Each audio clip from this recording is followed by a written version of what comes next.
I'll never forget the morning they rolled up like some budget version of cops. Two black SUVs screeched to a halt in front of my gate, red and blue lights flashing like a Christmas sale at Walmart. Out jumped four men in matching black uniforms patches stitched with the words, HOA Security Enforcement. They yelled that I was under arrest for non-compliance. Neighbors gasped, curtains fluttered, and Karen, our HOA president in her fire engine red suit, stood smirking like she'd just won the lottery. The whole thing would have been terrifying if their badges hadn't looked like they came from the party store, and one guy's handcuffs still had the price tag dangling. Still, the neighborhood bought the act at least for a moment. What none of them knew, what none of these fakes expected, was that a very different set of sirens was already heading our way. Before I dive into this madness, drop a comment below where are you watching from and what time is it in your part of the world. When I bought this property, I thought I was finally escaping the nonsense of city life. After 25 years of grinding 9 to 5, I'd saved enough to snag a little piece of heaven, a farmhouse with wide porches, rolling acres, and best of all, outside of any HOA jurisdiction. No more newsletters about approved mailbox paint, no more fines for leaving a trash can at the curb too long, and certainly no more Karens telling me which way my blinds should face. Or so I thought. From day one, the HOA that bordered my land had it out for me. Technically, my property wasn't inside their neighborhood. My deed was clear, no covenants, no dues, no obligations. But try explaining that to Karen, the president of Pine Ridge Estates Homeowners Association. She marched across my driveway the very first week I moved in, clipboard clutched like it was the 10 Commandments, lips pursed so tight I thought her face might crack. You'll need to register with the HOA. Immediately, she declared, like she was serving me court papers. I chuckled, thinking she was joking. Ma'am, I'm not in your HOA. My land sits outside your development. Her smile froze. You ever see someone swallow a lemon whole? That was her expression. Everyone in this community follows the rules. We can't have outsiders lowering property values. That was my first taste of the battle to come. The neighborhood was divided right away. Some folks, mostly retirees who'd had enough of HOA nonsense, welcomed me with fresh pies and friendly waves. They said they envied me for being free from the Queen's iron fist. Others avoided eye contact, whispering when I walked by. Karen, with her perfect blonde hair and blazer that matched her car, warned anyone who dared talk to me too much. I could feel the fear she had cultivated like a school bully who'd been running the playground for years. Within a week, rumors started flying. That man doesn't pay dues. He built without permits. His fence is dangerous. My fence, by the way, was older than her entire HOA. But facts don't matter when gossip is the HOA's favorite weapon. Then the letters started. One arrived in a crisp white envelope stamped with a shiny golden seal, Homeowners Association Compliance Notice. It demanded $1, 200 inches delinquent dues, and threatened further enforcement. I nearly spit out my coffee. Enforcement. On land, they didn't control. I ignored it, tossed it straight in the burn barrel with the junk mail. The next week, another came. This one claimed that my driveway encroached on common property and must be removed. The driveway that had been there since the 1,970 seconds. I laughed again, but I noticed something strange. The official seal looked fake. The eagle had uneven wings like it had been drawn by a bored teenager. Still, it rattled me a little. If I knew it was fake, would my neighbors? Or would they see a gold stamp and believe every word? Things escalated fast. I'd see cars idling at the end of my lane, headlights off. A guy with a telephoto lens snapped photos of my barn. Once late at night, a pair of black SUVs cruised slowly past the same ones I'd recognized later during the arrest. At the time, I told myself it was paranoia. Looking back, it was the opening act. The boldest move came 2 weeks later. I was unloading hay bales when Karen strutted up flanked by two young men in matching polos embroidered with HOA security. That's right, she had her own private security force. Their arms were cross tattoos peeking under sleeves like they'd been hired straight from the discount biker bar. Karen cleared her throat dramatically. This is your final warning. Failure to comply will result in serious consequences. I set down a bale, wiped the sweat off my brow, and grinned. Ma'am, the only thing I'm failing to comply with is your imagination. Now, unless you're here to help stack hay, you're trespassing. Her face turned crimson. She snapped her fingers, and the guards leaned in closer, trying to look intimidating. I just laughed. What's next? You going to call the HOA police? Funny how jokes have a way of becoming reality. That night I sat on the porch sipping iced tea, watching the stars. The frogs croaked by the pond, the crickets chirped, and for a moment I thought maybe I could still have peace. But in the distance I saw them again, the unmarked SUVs parked under the trees, waiting, watching. It hit me then Karen wasn't bluffing. She was planning something bigger, something bolder than letters and gossip. Most people would have called the sheriff right away. But here's the thing, I've dealt with bullies my whole life. From middle school hallways to corporate boardrooms, they all operate the same way. They puff up their chests, hope you flinch, and rely on fear to keep their grip. The minute you show you're not scared, they start to unravel. So I made a choice. I wasn't going to cower. I wasn't going to run. If Karen wanted to fight, I'd meet her head on, because the truth has a way of cutting through even the loudest lies. Of course, I didn't know she was crazy enough to stage a full-blown arrest. Not yet. But the storm was gathering, and when it finally broke, it would shake the whole neighborhood to its core. By the time the weekend rolled around, the tension was so thick you could slice it with a butter knife. Neighbors avoided my eyes, kids whispered about the outlaw on the corner lot, and Karen drove past twice a day, glaring like I was a blemish on her perfect suburb. What she didn't know, I had already set up cameras on every inch of my property. Every letter, every confrontation, every shady SUV, I had it all on tape. If she thought she could spin her fantasy into reality, she was about to crash headfirst into cold, hard evidence. I didn't realize how soon I'd need it, because the next morning the HOA cops would come knocking, and I'd be standing there ready to call their bluff. By week 3, my mailbox was fuller than a politician's promise book. Except, instead of campaign flyers, I was drowning in HOA compliance notices. Every envelope bore that shiny, crooked seal as if Karen had ordered a gold stamp machine off the internet and gone wild like a kid with a label maker.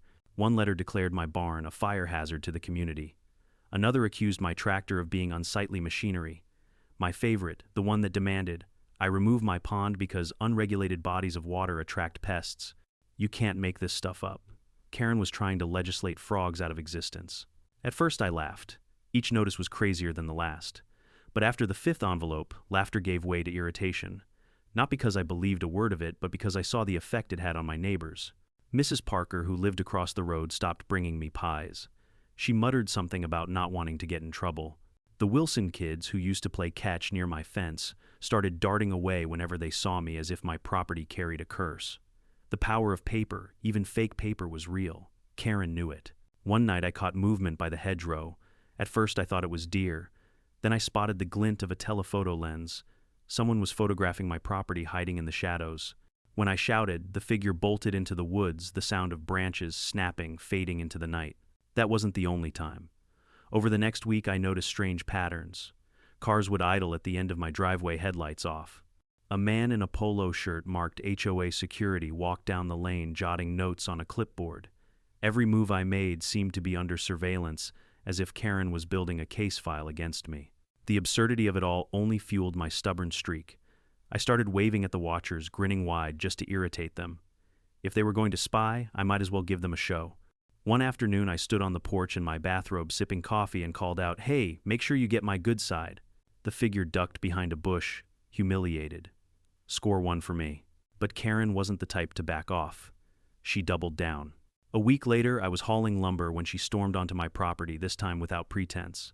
She didn't knock. She didn't ask. She just marched right up like she owned the place, clipboard in hand, 2 security goons trailing behind.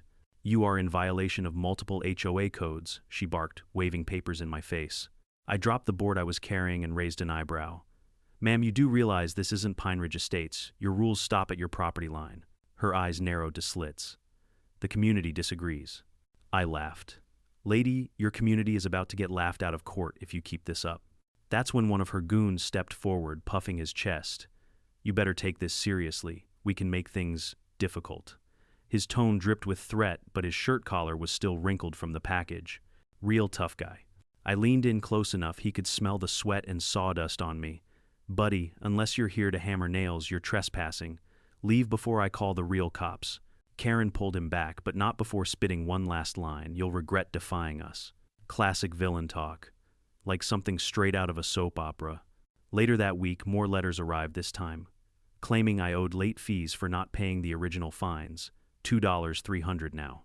The fake legalese was laughable. Failure to remit payment will result in escalated enforcement measures, including but not limited to detention.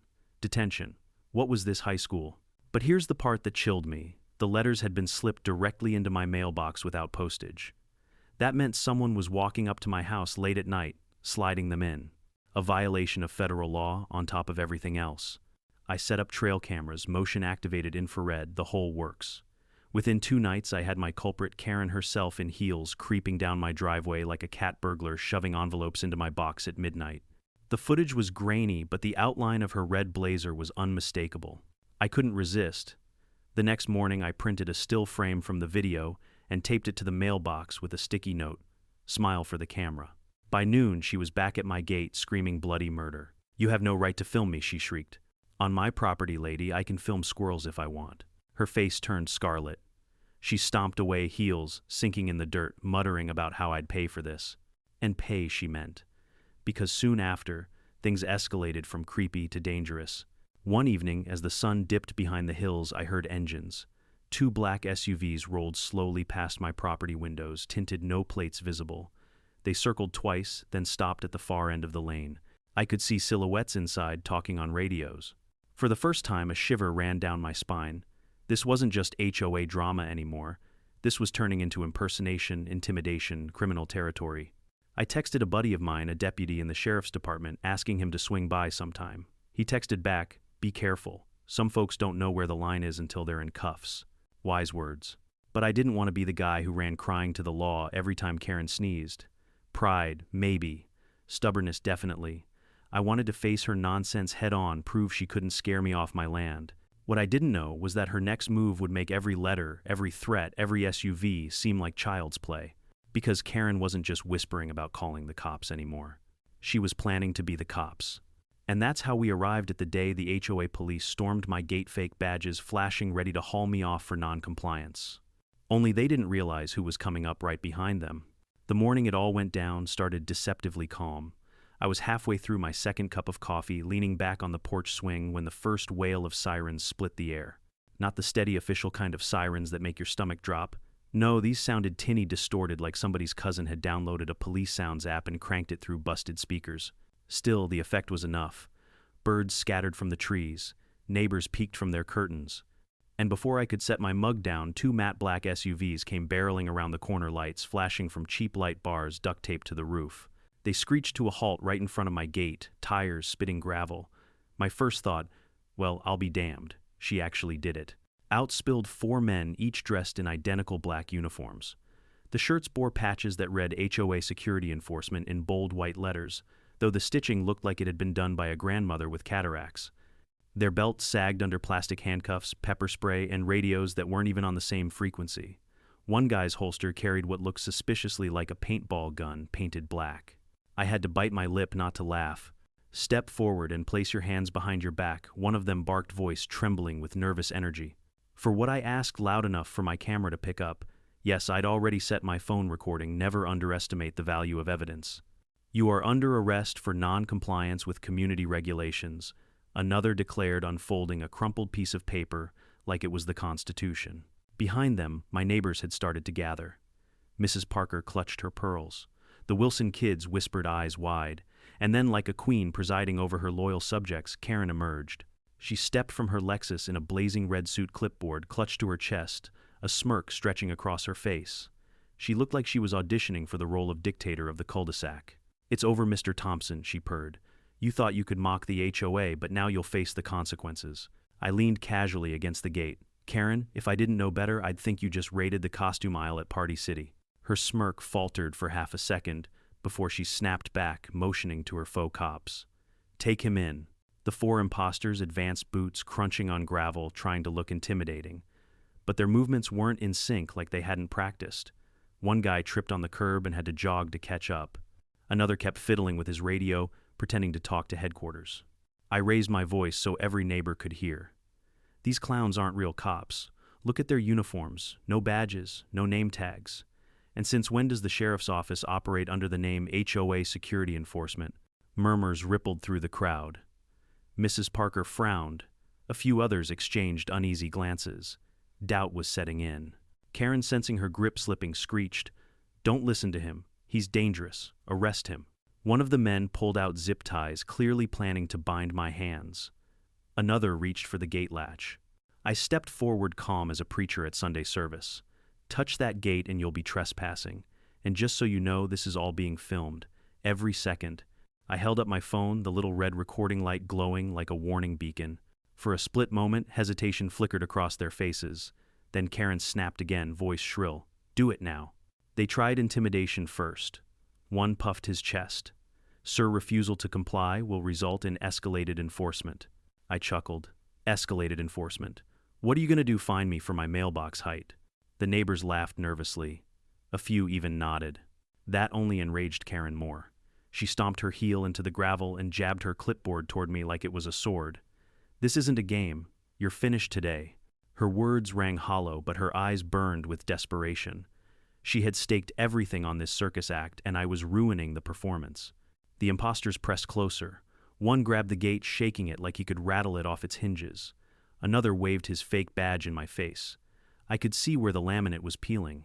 Last chance, the leader barked, zip ties stretched in his gloved hand. I tilted my head, smiling. Funny thing about last chances, they tend to backfire when you're the one bluffing. Karen shrieked. Enough of this. Break the gate if you have to. That was her fatal mistake.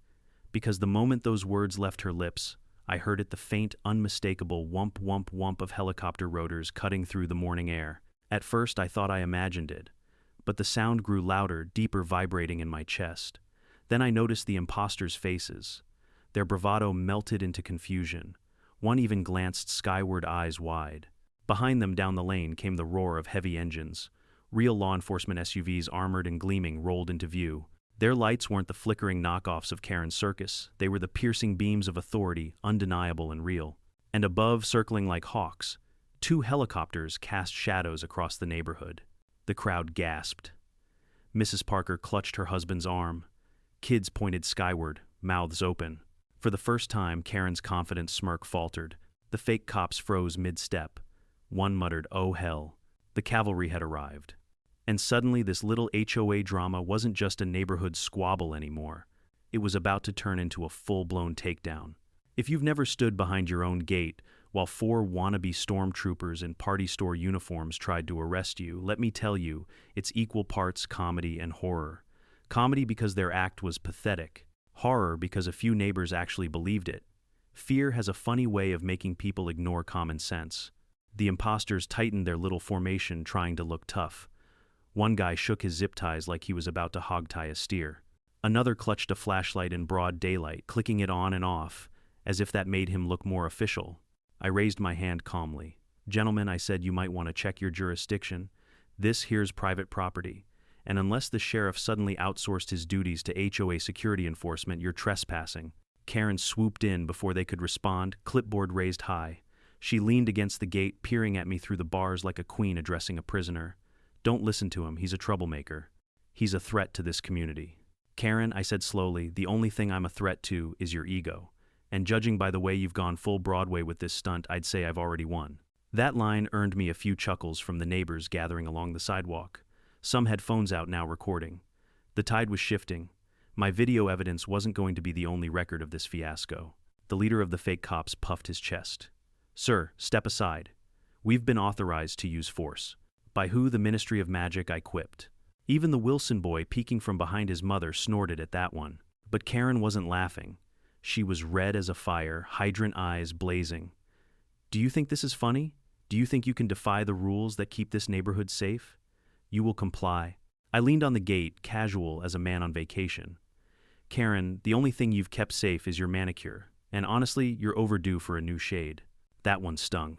She jabbed her clipboard at me so hard the papers fluttered like confetti. Enough officers detain him. The fake cops surged forward, rattling the gate. One managed to slip a hand through, reaching for me with all the authority of a mall security guard catching a kid shoplifting bubblegum. I didn't move. I just raised my phone higher, making sure the recording caught everything. Smile for the camera, boys. The internet loves a good comedy. At that moment, the helicopters grew louder. Dust whipped across the street, leaves spiraling into the air. The imposters faltered, looking up as shadows rolled over the cul-de-sac. The real law enforcement convoy pulled closer, SUVs lined bumper-to-bumper, lights flashing in rhythm, sirens howling with a clarity that made Karen's knockoff light bars look like birthday candles. But here's the thing, Karen was so locked into her performance, she didn't even process it. She thought the noise, the dust, the crowd gasping, it was all about her. "See," she shouted, arms wide like she was Moses parting the Red Sea.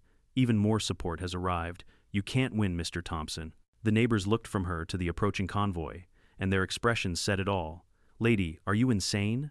I smirked. "Karen, you might want to turn around." She didn't. She doubled down, practically foaming at the mouth. "Break this gate, show him we mean business." One of the fake cops kicked the chain link. The padlock rattled but held. Another tried to climb over his boots, scraping metal. I finally dropped my calm tone and let the steel into my voice. "You set foot inside this property, you'll regret it." The man froze halfway up, glanced at the helicopters overhead, and climbed back down. His bravado had evaporated. Karen shrieked at him. "What are you doing? Arrest him!" But by then the real convoy had arrived in full force. 3 armored SUVs screeched to a halt behind the imposters. Doors swung open and out, poured men in full tactical gear, helmets, vests, rifles slung with professional precision. These weren't kids in costume. This was the real deal. Sheriff's Department, drop your weapons, hands in the air. The street erupted in chaos. Neighbors screamed. The imposters panicked, fumbling with their toy radios and zip ties. Karen spun around, finally realizing the cavalry was not hers. "This is a mistake," she yelled, voice cracking. "They're with me." The SWAT leader ignored her. His team moved like a well-oiled machine, spreading out, covering angles. One shouted again, "On the ground, now." The fake cops hesitated, then dropped, like sacks of potatoes hands scrambling above their heads. Their tough guy act was over in an instant. Karen stood, frozen clipboard trembling in her hands. Her smirk was gone, replaced with sheer panic. "Wait, you don't understand. I'm the president of the HOA. I couldn't resist." "Congratulations, Karen. You just promoted yourself to head clown in charge." The neighbors burst out laughing, nervous, relieved laughter, but laughter all the same. The fear that had clung to this neighborhood for years cracked like thin ice under the weight of reality. And me, I just kept filming every second, every angle, because I knew this circus wasn't over yet. The standoff had reached its breaking point. Fake cops on the ground, real SWAT barking orders, neighbors capturing it all on their phones. Karen still shrieking, still convinced she could spin this disaster into victory. But she had no idea what was about to happen next. Because the real show hadn't even started. You'd think that the sight of real SWAT fanning out across a cul-de-sac would be enough to end the circus. You'd think a normal person confronted with men in body armor and M4 rifles would fall silent, accept defeat, and maybe pray for leniency. But Karen wasn't built like that. The second the imposters hit the ground and the crowd gasped, she went into full meltdown. "Stand up, don't let them intimidate you," she screamed at her fake cops, her red blazer flapping like a battle flag. She whirled toward the real SWAT, pointing her clipboard as though it were Excalibur. "This is HOA jurisdiction. You have no authority here." One of the SWAT officers turned his visor toward her. The silence in that moment was almost comical. "Authority, lady, you're waving a clipboard at men trained to breach barricades." But Karen wasn't done. She snapped her fingers, and one of her goons, still kneeling on the pavement, fumbled for something in his belt pouch. To my horror, he pulled out what looked like a stun baton. It crackled weakly, the sound more like a bug zapper than a weapon, but the intent was clear. He staggered to his feet, shouting, "Back off." The SWAT officers pivoted, instantly rifles trained on him. My heart jumped into my throat. This wasn't theater anymore. "Drop it now," one of the real cops thundered. The fake officer's bravado lasted maybe 3 seconds. He glanced at Karen, who screeched, "Don't you dare drop it." Then he looked back at the rifle barrels pointed squarely at his chest. His hand trembled and the baton clattered to the asphalt. The street exhaled. For half a heartbeat, tension eased. But Karen, oh no. Karen refused to surrender the spotlight. She stomped her heel so hard the clipboard shook in her hand. "You cowards, you're supposed to protect me. Arrest him." She jabbed her finger toward me like she was ordering an execution. That's when another of her fake cops decided to get bold. He lunged at the gate again, grabbing the chain with both hands, trying to wrench it free. His buddy joined him, straining, grunting, pretending they were in some action movie. The padlock groaned, metal squealing under the force. My phone captured every second, my heart pounding, not from fear but disbelief. Were these idiots really about to break into private property in front of an entire SWAT unit? "Back away from the gate," the command rang out again. But adrenaline does strange things to people. One of the imposters, maybe desperate to prove himself, pulled what I swear was a spray-painted airsoft pistol from his holster. It wasn't even convincing up close. But from a distance, to a crowd of neighbors and jittery SWAT, it looked like a weapon. My stomach dropped. The officer closest to him shouted, "Gun, drop it." Time slowed. The imposter raised the airsoft pistol halfway, then froze as a blinding spotlight from the helicopter overhead zeroed in on him. Dust swirled, sirens screamed, and suddenly his whole body sagged. He dropped the toy with a clunk that echoed in the silence. Hands on his head, he fell to his knees. Now the neighborhood was in full chaos. Kids cried, parents pulled them back. Mrs. Parker fainted right into her husband's arms. Neighbors who had once whispered about my noncompliance now shouted, "Get them out of here." And through it all, Karen screeched like a banshee. "This is harassment. These are my officers. I demand you arrest that man." She pointed at me again, but her voice cracked under the weight of panic. I couldn't resist. I cupped my hands and shouted over the noise, "Karen, your little HOA Halloween party is over. Go home." The laughter that rippled through the crowd was the final nail in her coffin. Her authority, her intimidation, her entire little empire crumbling in real time. But Karen wasn't about to go quietly. She shoved past one of the SWAT officers, clipboard raised, as if she might strike me through the bars. "This is my neighborhood. You don't belong here. She didn't get to finish. The officer gently but firmly grabbed her wrist, twisting the clipboard free. Papers scattered like leaves fluttering to the ground. The sight of HOA fines and fake summons swirling in the wind was poetic justice. "Ma'am, you need to step back," the officer warned. Karen thrashed. "Don't touch me. I'm the president." "Not anymore," someone in the crowd muttered, and laughter erupted again. The fake cops were now lined on their stomachs, hands zip-tied behind their backs, ironically with their own equipment. The SWAT team moved with smooth efficiency, securing weapons, or rather toys cataloging evidence. One officer approached me at the gate. "Sir, are you all right?" I nodded, though. My blood was still buzzing. "Better than them?" I said, gesturing to the pile of imposters groaning on the pavement. Karen heard me and shrieked, "This isn't over. I'll sue you. I'll sue all of you." I shook my head. "Karen, the only thing you're qualified to sue is your tailor for that blazer." Even the SWAT officer cracked a smirk at that. But just when I thought the worst was over, Karen made one last desperate move. She darted toward the fake cops, as though she could rally them back to her cause. Her heels slipped on the gravel, but she pressed on, shrieking about sovereign HOA authority, like a general who didn't realize the war was lost. The officers intercepted her, hands up, blocking her path. She shoved one hard. That was it, the final straw. "Ma'am, you are under arrest for obstruction," the SWAT leader declared. The crowd erupted in cheers. Phones captured every angle as Karen was spun around, her hands cuffed behind her back, not with toy zip ties, but with real steel. Her scream echoed through the cul-de-sac. "I'm the president." And just like that, the HOA queen was dethroned in front of her entire kingdom. For me, behind that gate, it was the sweetest victory I'd ever tasted. But I knew this wasn't the end. Because once the dust settled, the truth about this fake HOA police force would come out, and it was uglier than anyone could have imagined. And as much as I enjoyed seeing Karen in cuffs, I had no idea how deep her conspiracy ran, or how close it had come to real disaster. If you've ever heard a helicopter hovering low over your house, you know the sound sticks to your bones. It's not just noise, it's pressure. A deep pounding thump that rattles windows, shakes your chest, and makes every dog in the county lose its mind. That morning, as Karen was dragged backward, kicking and screaming, the rotors grew louder. Two massive black helicopters loomed overhead, spotlights cutting through the dust storm they churned up. Leaves swirled, neighbors shielded their eyes, and kids clutched their parents' legs in awe and terror. The imposters, still face down on the asphalt, twisted their necks to stare up at the sky, realization dawning on their faces. Whatever script they'd rehearsed in their heads, it hadn't included this. I admit, even I was stunned. I'd expected the sheriff, maybe a couple deputies. But seeing SWAT SUVs backed by helicopters circling like hawks, that was a whole new level of surreal. For once, I wasn't the only star of the HOA show. This was a full-blown production, and Karen's HOA police force had just been upstaged. The helicopters dropped lower, one circling wide, the other holding steady over the cul-de-sac. Through the glare of the spotlight, I could just make out figures inside, door gunners with rifles braced, scanning the scene like they were in a combat zone. The imposters whimpered into the pavement. SWAT officers shouted clear commands over the roar. "Stay down! Don't move!" Their voices cut like steel, practiced and precise. Karen, however, refused to grasp reality. "This is illegal," she screeched, voice almost swallowed by the rotors. "I am the HOA president. You have no authority over me." One officer, standing a foot taller than her, didn't even blink. "Ma'am, you're under arrest. Stay still." Her shrill reply was carried away in the wind. The neighbors were in shock.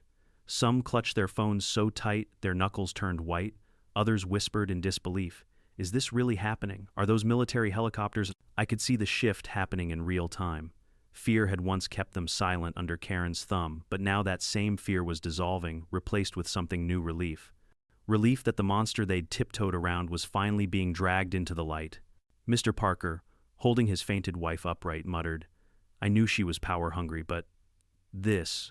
She lost her mind. I raised my phone higher, catching every angle. My voice carried over the chaos. This is what happens when you let bullies run unchecked. They start thinking they're kings, or in Karen's case, queens with fake cops. Laughter rippled nervously through the crowd.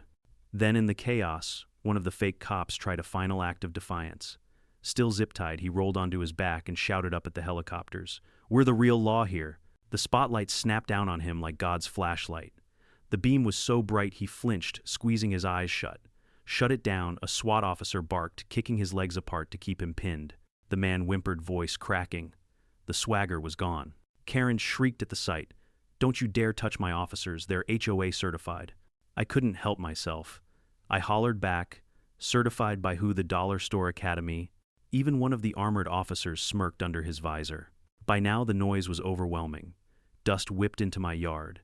The American flag I kept by the porch snapped violently in the wind, but I stood firm, hands gripping the gate, watching the farce unravel. The SWAT commander, broad-shouldered and calm, stepped forward and addressed the crowd. "Ladies and gentlemen, remain calm. These individuals were impersonating law enforcement. They are now in custody. There is no danger to the community." The words landed like a thunderclap. Neighbors who had once whispered about me, who had avoided eye contact, now turned their cameras on Karen and her imposters. For the first time, they weren't afraid. They were outraged. A mother near the back yelled, "You scared our kids." Another man added, "You could have gotten us all killed." Karen's eyes darted wildly. She hadn't expected the tide to turn so fast. Her kingdom of fear was collapsing right before her eyes. Then came the moment I'll never forget. The commander raised his hand, and through the helicopter's loudspeaker boomed a single order: secure the area. SWAT moved with mechanical precision. Officers swept the SUVs, pried open trunks, and pulled out duffel bags filled with cheap uniforms, fake badges, and laminated papers stamped with Karen's beloved gold seal. Evidence spilled across the street, proof of the whole charade. The crowd gasped. One little boy whispered, "It's all fake." And that was it. The illusion shattered completely. Karen howled, "No, those are official documents. You can't." The commander cut her off. "Ma'am, this ends now." In that instant, the absurdity of it all hit me. A suburban HOA president had tried to stage her own private police force, complete with fake uniforms, toy weapons, and bogus arrests, all to drag me into compliance with rules that didn't even apply to my land. And now, with helicopters shaking the sky and armed officers hauling her screaming into custody, the entire neighborhood saw the truth. She wasn't a leader. She was a tyrant who finally tripped over her own power grab. I leaned on the gate, letting the dust wash over me, and spoke loud enough for my camera and every neighbor to hear, and that, folks, is why I don't join HOAs. The cheer that erupted almost drowned out the rotors. Almost. Because even as Karen was shoved into the back of a police SUV, I couldn't shake the feeling there was still more to uncover. Who funded her fake cops? Who let this scheme get so far? The sound of the helicopters faded into the distance, but the questions roared louder than ever. And I had a feeling the answers were about to get a whole lot uglier. When the dust began to settle, you could feel the weight of authority shift. For weeks, Karen had strutted around like a dictator, lording over terrified neighbors with her clipboard and phony citations. But now, the real deal had arrived, and the contrast was night and day. The SWAT commander barked orders that cut through the roar of the helicopters. "Secure the perimeter, check the vehicles, keep the civilians back." His voice wasn't loud, it was steady, controlled, and full of real authority. You could tell immediately who was in charge. The imposters, still face down on the asphalt, whimpered as officers knelt on their backs, securing zip ties. Their cheap radios squawked uselessly, one still tuned to a local FM station. The one who'd waved the airsoft pistol earlier now sobbed openly, begging, "I didn't know. She said it was legal." Karen, however, refused to quit. Even in cuffs, she twisted around like a cat in a cage. "You don't understand. I am the law here. These men are legitimate. She jerked her head at me. He's the criminal." The commander didn't flinch. "Ma'am, you are under arrest for conspiracy, impersonating law enforcement, and obstruction of justice. Stay quiet." Karen howled like a banshee. "I'm the president of this hoe." I couldn't resist. "And now you're the vice president of making terrible life choices." That got a few chuckles from the crowd. Even one officer shook his head like he was trying not to laugh. The real SWAT moved fast. Within minutes, they had the fake SUVs popped open, outspilled duffel bags full of fake uniforms, laminated citations, rolls of duct tape, and more zip ties than a hardware store clearance rack. One officer held up a clipboard almost identical to Karen's, except this one had arrest warrants scrawled in Comic Sans. Good God, I muttered into my phone, still filming. They actually thought this would work. The neighbors gasped at each new discovery. The Wilson boy whispered, "They were going to take you away." His mother hugged him tighter. Mr. Parker shook his head, muttering to anyone who'd listen, all this just to make a man mow his lawn their way. This neighborhood lost its mind. But the real gut punch came when the SWAT officer announced loudly for the record, these individuals were paid operatives. We found payment envelopes in the vehicle's cash in Karen Morgan's handwriting. The crowd erupted. A dozen phones zoomed in on Karen, her face pale as chalk. She screeched, "That's not mine, those are planted." The commander ignored her. He turned toward me at the gate. "Sir, we'll need your statement, but rest assured, you are not in any trouble. You're the victim here." Victim didn't even begin to cover it. I'd been stalked, harassed, photographed, threatened, and nearly zip-tied in front of my own house, all because I dared to live outside the HOA's clutches. "Happy to cooperate," I said, my voice steady but laced with sarcasm. "And just so you know, I've got every minute of this mess on video." The officer nodded. "That's going to help a lot." Meanwhile, the imposters were marched one by one to the back of real patrol vehicles. Their tough guy swagger was gone, replaced by slumped shoulders and bowed heads. One muttered, "We thought she had authority." Another snapped, "She said the sheriff was in on it." Karen shrieked, "Stop talking, don't say a word, I'll handle this." The officer beside her snorted, "Ma'am, the only thing you'll be handling is a court date." The neighbors laughed outright this time.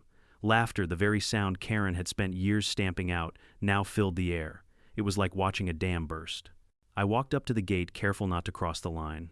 My phone still recording, I called out for the crowd to hear. "Folks, let this be a reminder. Real authority doesn't need clipboards or fake badges. It doesn't need intimidation or rumors. It stands on truth." The cheer that went up startled even me.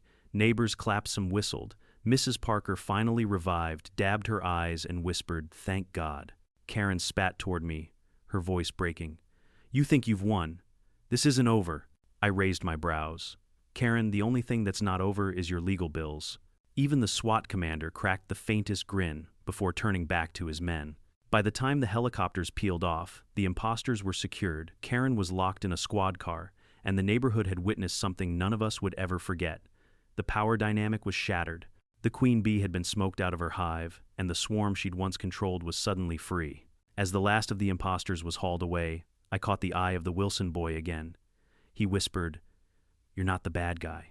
I crouched down, smiling at him through the gate. "No, son. Sometimes the loudest voice isn't the right one. Remember that." But even as the adrenaline began to fade, I knew this story wasn't done. The arrests were just the beginning. What about the fake documents, the money, the scheme itself? Who else had helped Karen pull this off? I leaned back against my fence, the dust finally settling my phone, buzzing with neighbors already sending me clips of what they'd recorded. This HOA war had been broadcast to the world, and I had the receipts. Karen had played her last card, and the real authorities had slammed it back in her face. But the aftermath, the fallout, was going to be just as wild. And believe me, I was ready for it. The following days felt like living inside a headline. By the next morning, the story had already hit local news. Fake HOA police arrested in bizarre standoff, real SWAT intervenes.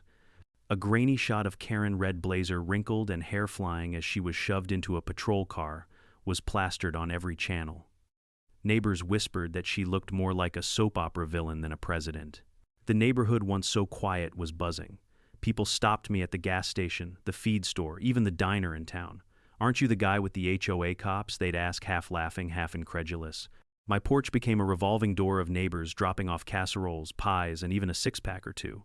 Folks who had avoided me out of fear now wanted to shake my hand. It was surreal. But beneath the relief and laughter, there was a darker thread winding through everything, the sheer scope of what Karen had attempted. When the sheriff's office released their preliminary report, jaws dropped. Turns out the imposters weren't just neighborhood toughs. They were hired muscle recruited from a nearby town. Karen had paid them cash out of the HOA's discretionary fund, which was supposed to go toward landscaping and pool maintenance. She'd even ordered their uniforms from an online tactical gear site, altering the patches to read HOA Security Enforcement. The fake citations designed on her home computer, complete with a counterfeit seal she'd downloaded off a stock image site. She'd spent weeks preparing for her police raid, all in the name of forcing me to comply. Neighbors were furious. At the emergency HOA meeting held in the clubhouse 2 nights later, the anger boiled over. People shouted, slammed fists on tables, demanded refunds for every dime she'd stolen.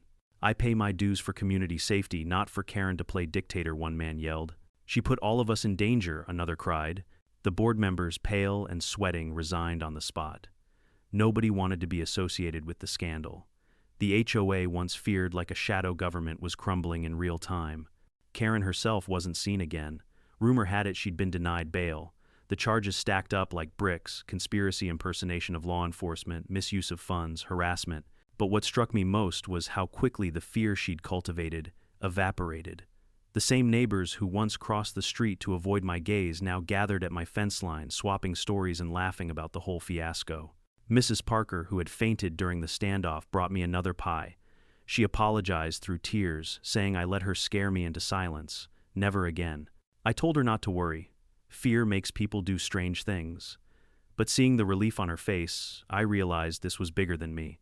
The whole neighborhood had been under her thumb for years, and now they were free. The news dug deeper. Investigative reporters uncovered a pattern. Karen had been inflating fines, fabricating infractions, even using HOA funds to renovate her kitchen. People started coming forward with horror stories. Families fined thousands for lawn gnomes, for kids' bikes left outside, for painting shutters the wrong shade of beige. The fake police stunt wasn't the beginning. It was the grand finale of a long con. And while the rest of the world laughed at the absurdity of HOA cops, we knew the truth. It could have ended far worse. Those toy weapons might have gotten someone shot. Those fake arrests could have turned into real violence. It sent a chill down my spine to think how close it had come. In the weeks that followed, the HOA dissolved. The remaining funds, what hadn't been siphoned into Karen's schemes, were redistributed to the homeowners. The pool gates were chained shut, the newsletter stopped arriving, and the clipboard dictatorship was over. As for me, life got quieter. The cameras I'd installed stayed up, but now they mostly caught deer, raccoons, and the occasional neighbor dropping off cookies. The SUVs stopped circling. The only officers patrolling my property now were barn cats chasing mice. But I'll admit, sometimes at night when the wind was still, I'd hear the phantom echo of those rotors in my head. The thump, thump, thump that had saved me, exposed her, and changed the neighborhood forever. One evening, about a month after the fiasco, I was sipping iced tea on the porch when the Wilson boy walked up. He shifted nervously, hands in his pockets. "Mr. Thompson," he said, "I just wanted to say, I'm sorry I thought you were the bad guy. Mom said we shouldn't talk to you, but you stood up to her. Nobody else did." I smiled, ruffling his hair. "That's all right, son. The truth has a way of getting out sooner or later." He grinned, then asked the question I knew was coming. "Do you think she'll come back?" I shook my head. "Not in the way you remember her." And with that, he smiled, satisfied, and ran off to play. The neighborhood was healing, slowly but surely. But me, I couldn't help wondering if one woman with a clipboard and a power complex could take things this far. How many other HOAs across the country were pulling the same tricks, just with less helicopters involved? That thought stayed with me. And I knew one thing for sure: my story wasn't the only one worth telling. Because bullies come in many forms. And sometimes they wear a red blazer and call themselves president. The weeks that followed were a strange mixture of relief and reckoning. Relief because Karen and her HOA police were gone, locked away behind bars where their fake uniforms couldn't intimidate anyone ever again. Reckoning because the community had to face a hard truth: they had allowed fear, gossip, and one woman's power trip to dictate their lives for far too long. The legal process was brutal for her. Court documents revealed everything: the bank withdrawals, the online orders for uniforms, the fake stamps she'd ordered from overseas. The DA laid it all out like a play-by-play, and every neighbor watched the coverage, jaws slack.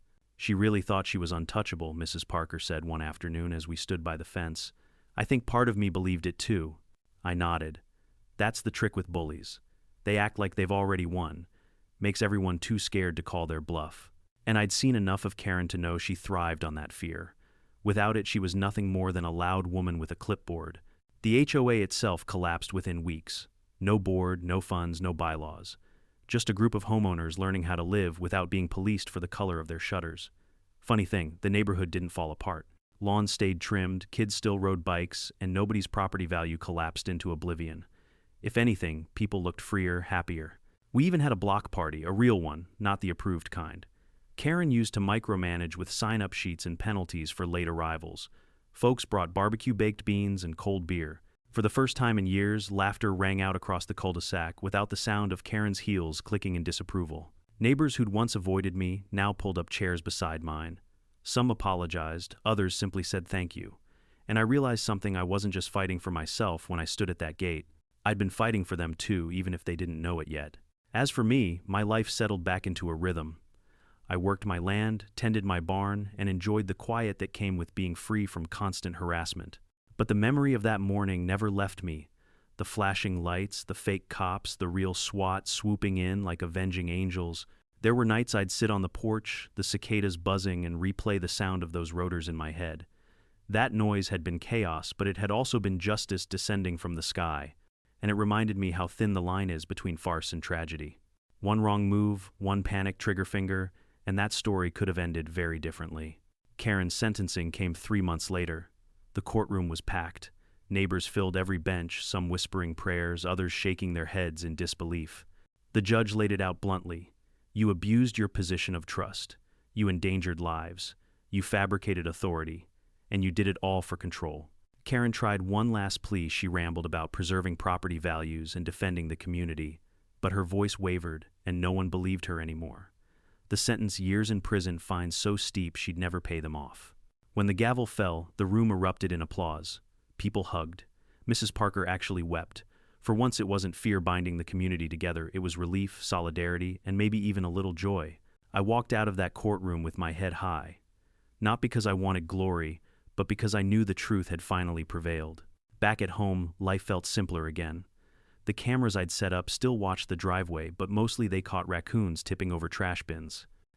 I kept the padlock on my gate shiny and secure, not because I expected another fake raid, but because it reminded me that standing firm matters. One evening, as the sun set over the fields, the Wilson boy rode up on his bike. He stopped by my fence, grinning. "Hey, Mr. Thompson," he called. "You're like a hero." I laughed. "Son, I'm just a guy who refused to move." He nodded, satisfied, and pedaled off. But his words stuck with me. Maybe he was right in a way. Not a hero in capes and comic books, but a reminder that ordinary folks can push back against bullies and win. And in the end, that was enough. Because for the first time since I'd moved into my little slice of heaven, peace finally felt permanent. Looking back, I've learned something I wish I could have told myself months earlier: bullies only have the power we give them. Whether it's a kid on the playground, a boss at work, or a self-appointed HOA president with a god complex, their strength comes from fear. They puff themselves up, wave their authority around, and hope no one calls their bluff. But the truth: the moment someone stands tall, their house of cards collapses. I didn't plan to be the one to face down Karen's fake police force. I just knew I wasn't going to let intimidation define my life. And when I refused to bow, others found their courage too. My neighbors saw what happens when you replace silence with laughter, fear with defiance, and lies with truth. It's a lesson I think applies far beyond my little corner of the world. Stand firm, document everything, and don't be afraid to shine a light on corruption. Because sometimes justice comes in the form of a gavel, and sometimes it comes thundering down from the sky with rotor blades. So, if you've ever faced your own HOA, Karen, or dealt with someone abusing power, drop a comment below. Tell me where you're watching from, share your story, and let others know they're not alone. And if you want more wild, true-to-life HOA drama like this, don't forget to subscribe, because trust me, the stories only get crazier from here.